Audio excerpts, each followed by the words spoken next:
Good afternoon, everyone, and first of all, apologies for this delay. High Representative Vice President Federica Mogherini and Norwegian Foreign Minister Børge BRENDE will briefly present to you what is on the agenda of the Ad Hoc Liaison Committee of today, and due to the delay, we'll take one question so that you have the floor as well. I'll give first the floor to the High Representative as the host, and then Minister BRENDE as the chair of the meeting. High Representative. Thank you very much. I'm very glad to host today again, together with Foreign Minister BRENDE, the annual meeting of the Ad Hoc Liaison Committee to take stock, as we always do regularly, of the Palestinian state-building process, to discuss ways to improve and sustain the Palestinian economy. This is the focus of our meeting today. We have 28 delegations, including the United Nations, the United States, Russia, key countries in the Middle East, participating in this important annual meeting. It is a collective effort for us and also the only forum where both Israeli and Palestinian ministers meet together with international partners. So as such, it's a very relevant forum focused on the improvement and the support to the Palestinian economy and state building, but also providing us for good opportunities for meetings at the margins, as we just had together with Minister BRENDE and some of the participants today. The fact that we are hosting this meeting also underlines once again that the Middle East and the process leading to peace between Israel and Palestine remains a top priority for the European Union. The focus of our work more broadly is how to create the conditions on the ground for a successful resumption of negotiations, because this is our ultimate objective, an objective we share with our friends in the international community and with the parties, that the parties can restart negotiations on a two-state solution, which in our view is the only viable way to achieve just and lasting peace. The path to a political solution remains very clear to us. Israelis and Palestinians need to reverse the negative trends, stop settlements expansion, effectively fight incitement to violence, resolve the Palestinian divisions, and urgently improve the critical humanitarian and security situation in Gaza. Our engagement is based on the assumption that our work as donors, and as you know, the European Union is the first donor, contributes to the perspective of the two states, to the political solution. The logic of the Ad Hoc Liaison Committee has always been that progress on the ground and economic development cannot and should not substitute political progress, but also that political process is very hard to achieve without a positive environment on the ground. And so by working on the positive steps on the ground, we are also trying to create a positive environment for the political process to restart. It's no secret that the situation on the ground today is not good. The gaps are wide, not easy to bridge. There is a complexity of the conflict that everybody understands, but there are also new opportunities. I am particularly encouraged by the meeting that took place yesterday in the White House between President Abbas and President Trump. The European Union is working very closely with the United States. We discussed this today also bilaterally with Jason Greenblatt, who is here for the United States, and with all our international partners, particularly with the Quartet, with Norway, with the region and our partners in the region, in particular with our Arab friends on the basis of the Arab Peace Initiative, as we discussed, and I personally discussed last month at the summit of the League of Arab States in Jordan.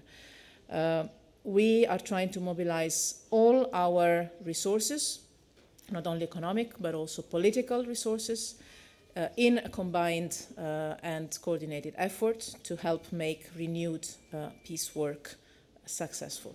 I'll stop here and give you the floor. Thank you.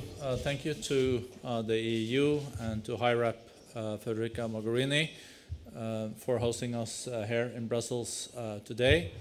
The AHLC, the Ad Hoc Liaison Committee, is really the donor group for Palestine that was created back in '93.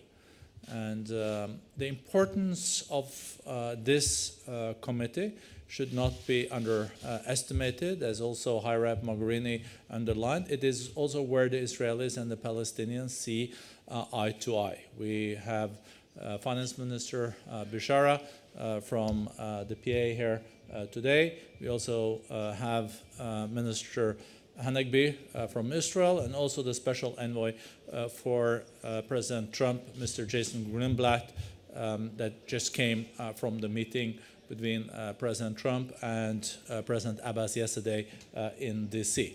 We will have to look on how we can strengthen the economic development and opportunities on the West Bank.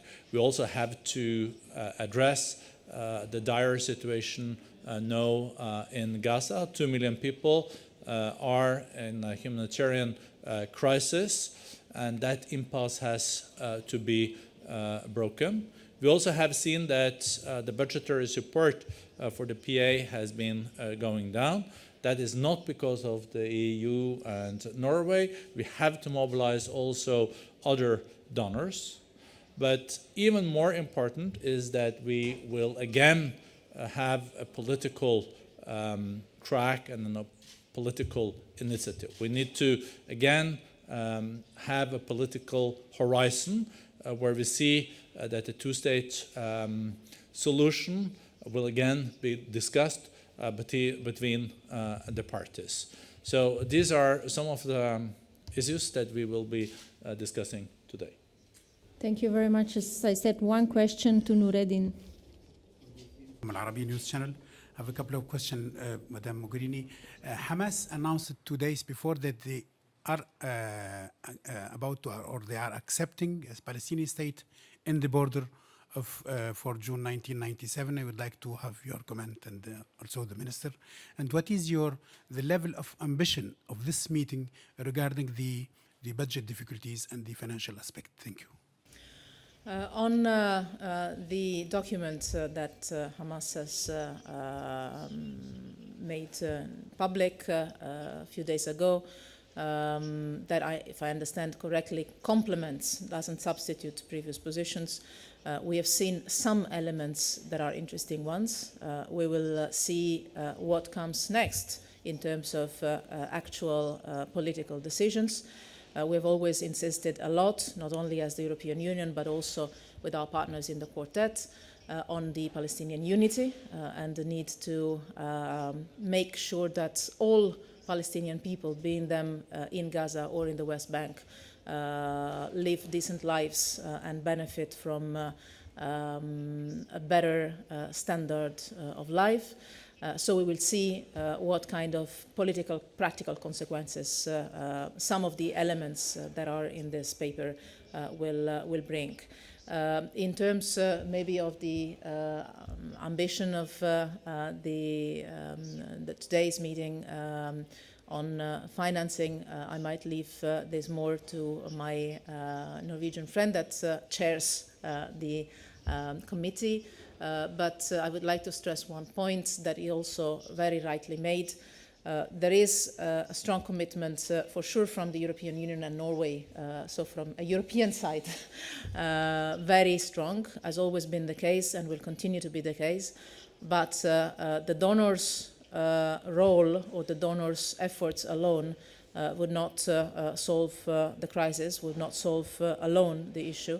And the real thing is to feed into a political process that has to restart on the basis of negotiations, direct negotiations between the two parties and the framework of the two-state solution.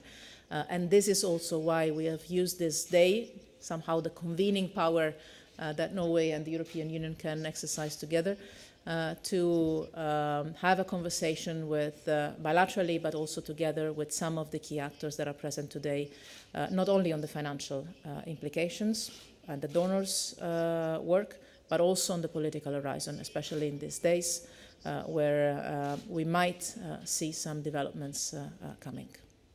Minister BRENDE. It's very important, as High Rep Mogherini now underlined, that we need to create hope, and hope is only created if there is also political horizon.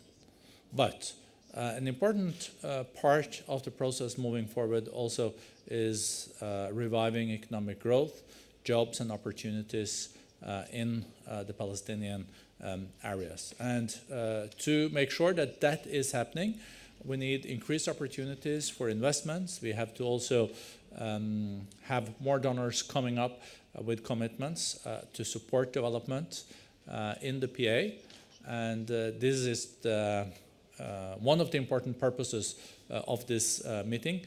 We will have reports presented from the World Bank, IMF, but also from other players on where we stand and what is needed to close this gap.